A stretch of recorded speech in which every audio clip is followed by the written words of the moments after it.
Update naman sa nangyaring rambulan sa Liga ng Basketball sa Maynila. Hawak na ng mga otoridad ang video ng aktwal na labanan ng mga lalaking may hawak na samurai sword at baseball bat. Nakatutok si Jomer Apresto.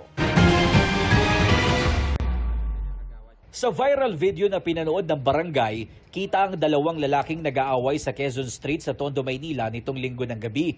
May hawak na baseball bat ang lalaking nakahubad habang may hawak naman na katana o samurai sword ang isa pa. Biglang natumba ang lalaking nakahubad.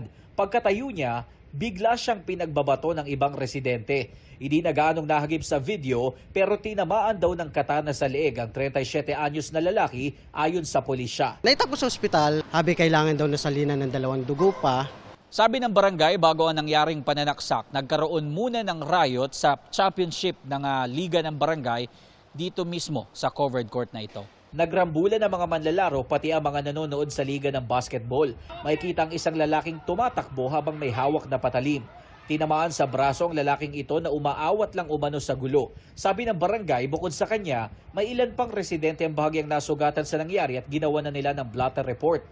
Batay sa investigasyon, nag-ugat ang gulo sa hindi nagustuhang call ng referee. Ang involved dun sa laro, mga players, 15 years old pababa. Hindi pa tapos ang third quarter, doon na nagsimula yung away. Mayroon kasing manunood, ang kamag-anak na nanonood, parang nakita niya, parang nasaktan, sumugod.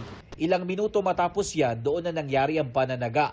Tsuhin daw ng isa sa mga player ang biktimang tinamaan ng katana sa leeg. Sa kabila ng nangyari, plano pa rin ng barangay na ituloy at tapusin ang liga. May mga kinakailangan lang daw baguhin sa latag ng seguridad. Patuloy naman ang pagtugis ng pulisya sa lalaking may hawak ng katana na maharap sa reklamong frustrated homicide.